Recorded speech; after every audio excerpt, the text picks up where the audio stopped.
a lift. No one knew she was here. They had forbidden her outright from coming, had forbidden her even from investigating this. But she knew it was the right thing to do, the only thing left she could do, however dangerous it might be. She reached Interlaken a few hours after midday, the town perched between Lake Brienz in the east and Lake Thun in the west, twin cobalt bowls that reflected the blade-like sharpness of the alpine sky. Looming above the town to the south, the fortress peaks of the Jungfrau, the Munk, and the Eiger, jagged brushstrokes of rock and snow. Leah found a small hotel along the Aar, the river that connected the two great lakes and formed the town's northern border. Her first-floor room was basic but clean, table and chairs in one corner, cupboard in another. Opposite the bed, a cabinet on which sat a TV, coffee maker and kettle. Shuttered French windows opened onto a narrow balcony. Below slid the Aar's turquoise waters.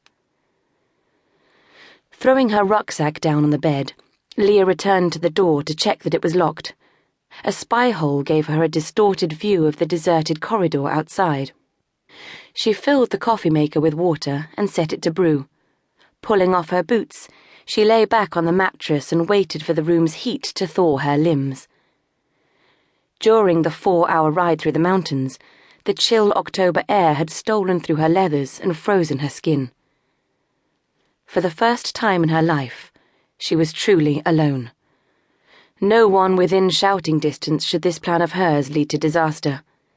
Few among the remaining Hossuilatek, that hidden evolutionary branch of humanity to which she found herself bound by blood, even knew what secret the town clasped in its bosom.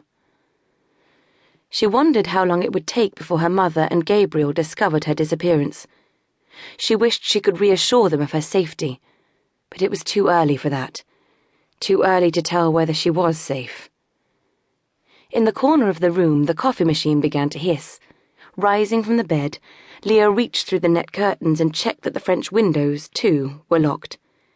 She unzipped her rucksack, rifling through her gear until she found the pistol she had hidden there. Leah turned it over in her hands.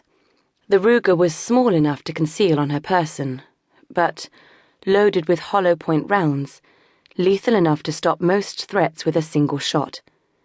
She took out 2 spare magazines and stacked them on the bedside table. Stripping off her motorcycle leathers, she carried the gun into the suite's tiny bathroom and left it on the basin while she steamed herself in the shower until her skin flushed red with heat. Afterwards, wrapped in a bath sheet and with the pistol within easy reach, Leah poured herself a mug of coffee. Pulling a hardback book from the rucksack, she found a pen and sat at the table. The volume, bound in black leather, was her current diary. She had lost count of how many she had filled over the years, but she had written an entry every day since that afternoon, 15 years earlier, when her mother and Jacob had burned together at Le Moulin Belle Rose. Opening it, she reread her words from the previous day, a simple list of activities, slipping out, unnoticed, from the forest retreat in Kaul, driving across the border into Switzerland, signing for the package that waited for her at the hotel reception in Zurich, unpacking the Ruger and its ammunition in her suite before folding herself between the bedsheets and finding sleep. Leah tapped her pen against an empty page. She wondered how tonight's entry would read, wondered whether there would be one. After writing a summary of her trip through the mountains, she used the phone beside the bed to call down for room service. But when the food arrived 20 minutes later, she couldn't eat it. Trepidation had shrunk her stomach, and the smells wafting from the tray threaded her with a nausea too acute to overcome.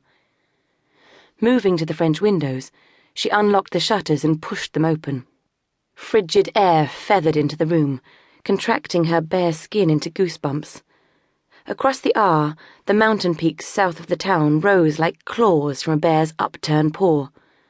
They really were castles of stone, monuments of colossal proportions, as if a race of giants had raised them there in supplication to an angry god. She had read about the Alps. Her backpack was stuffed with guides and maps, but little of her time spent researching this place had focused on